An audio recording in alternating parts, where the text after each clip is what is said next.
That's a wonderful question, topic, really. And I think there's two very meaningful answers for that. I'm sure there are many more, but two that just came. The first is, I wish I'd known this question was coming, because there's amazing articles. I told you, don't tell me. Why did you listen to me?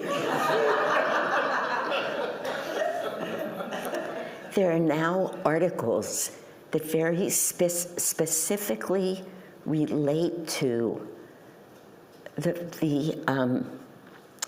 how do they call it in science? They don't call it the feelings of the heart. This is not emotions that we're talking about. We're talking about what actually goes on in the energy that is the heart, in the muscle specifically and physiologically, that the heart is actually as smart in many ways as the brain. Now, I don't have all the science right here because I would have to have read it right before this, but the question that you're asking, and part of what brought up or led to the research, is people who have had heart transplants. Because people have heart transplants, and I think this is something similar, not a different point, but the same point. They started finding that they changed dramatically, and very often, as we began to know this and people looked into it, they could trace new things that were coming up in people's lives back to the donor. So, for instance, I read a true account, but this is all through science. This is what led me to read it, of a woman who received a heart and suddenly, I'll just shorten a little, but developed an interest in hiking in the outdoors, which she had never had before. And she was able to, and then she was drawn to all of these different and unique places. And one time in the story, she was drawn to a very specific point in hiking in the Grand Canyon, sort of off the beaten path. And I mean, it's just amazing, but this is a true story. She gets to that point, very isolated, and there's a man there, and he's deep in contemplation, sort of meditation, but not as we would think of it. And in the end, I'll just cut to the chase, that was a place that he and his wife always went, and now this is the woman who had received his wife's heart, and they met there, and ultimately they married. I mean, that's what it's like. Gita just went, isn't that amazing? Now, I've read many accounts like that, but it was a beautiful story, actually, and she was just being drawn to places, but had no idea why. So there's an inherent intelligence, is really what I'm saying, and a consciousness within the heart itself. So when we do different things to the heart, I didn't even know you had had open heart surgery, but now I do. But we are, this is also fascinating. I'm gonna diverge a little bit in a minute. Anyway, it's just simply fascinating. So we're going in and we're rearranging your heart, either a valve or arteries or whatever you had done. And we are affecting the intelligence and consciousness that resides in your heart. So then it changes you. It just changes you.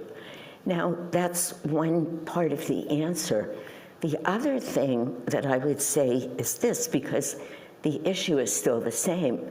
We don't want to walk around, we don't want to live the rest of this life being that emotional if we can help it, because no matter how you got there, it's taking you in the wrong direction. So I just share a little story with you that perhaps you've heard, because you've heard a lot of my stories. But when I was still a nurse and I was working an emergency room in Southern California with my then husband, who he's since then passed, but he was a physician and I was a nurse. And I was just thinking about what to do with the rest of my life, because the question of being a doctor had come up, but I was leaning towards being a clinical psychologist. This is all pre the moment with Master on the beach. But anyway, that almost doesn't matter. I was a nurse and he was a doctor. We used to go to a hospital there called Mission Bay Hospital, right outside of San Diego on Mission Bay. And we would work these long shifts together. So his were longer though. So then I would go and rest and study, because I was taking some classes at UCSD at the time. Anyway, that's important. So I would be in the doctor's rooms studying, and Barry, that was my first husband, Barry, not current Barry, but I have an affinity towards Barry's, but he would keep working because his shifts were longer than mine. But while we were working together, this woman came in, and she had a vaginal infection. And we examined her together, because he was the doctor, I was the nurse. We did studies. And she had, on the slide, you could see this infection called Gardnerella. It's very common. And at the time, there was a question about whether it was a sexually transmitted disease or not. Turns out it is, but it's not a dangerous one like syphilis or gonorrhea, but it is sexually transmitted. So we together treated her. I mean, he wrote the prescriptions and I sort of signed her out.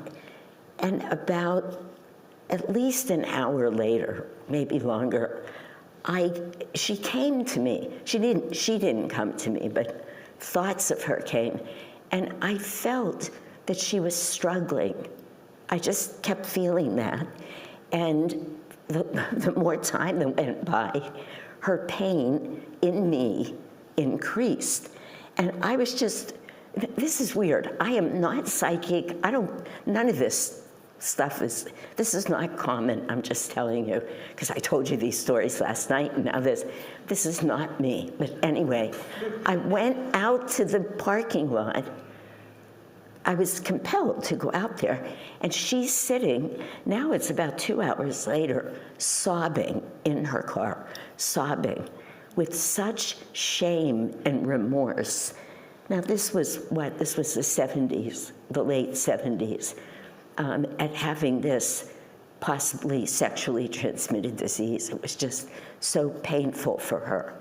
So I just stayed with her for a while in the parking lot, held her, really tried to help her, just like, but for the grace of God, there goes many of us. And it did help her. It was good. I come back in, I go back to the room, I'm studying, and suddenly, I know that I have a vaginal infection.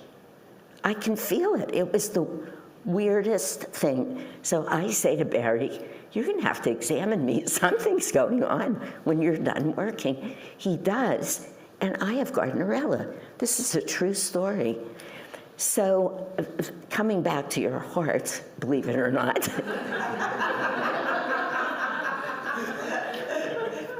very quickly that day, I realized that if I'm not careful, I will take on every condition that happens to me. This was after the experience with Master. Now the whole story is just coming. I already know I'm going to go to medical school. I don't know where or anything, but I know I'm going. And I just said to myself, Shanti, this could be a cancer, This could be anything. This is their karma. Your job is to support them in the best way you can so that they can find their way through it, but not to get into feeling it's a mistake or it's so sad or it's tragic. It is tragic in a certain way. It is, but not, if we get involved emotionally in that, we become part of the problem, not the spiritual solution. And that has saved my life countless times. It was such a perfect, of course, divinely planned experience for me to have and an awareness for me to get. Then all these years later, how many years is it? From 77 until now, 50, is that right? 50, almost. A lot of years, yeah, later. And how many patients I've been with how many conditions. But I have been able to serve them so much better by staying in my spine and perfectly clear that that's not mine. I don't need to own it. And I can only help them by staying stronger. And I feel if you can practice that, because I know, it's funny, but Maury told us a story last night of when you got your puppy and you just couldn't stay in the pound. And I've had that experience. I can't walk in. I think I would take every dog home with me. Every animal, it's like, please just open the cages and let me take them all out of it. You know, I can't stand to see them and they're crying, and it really tugs on me. So I related to the story that she told us, how you said, okay, that's the one, but I'm leaving.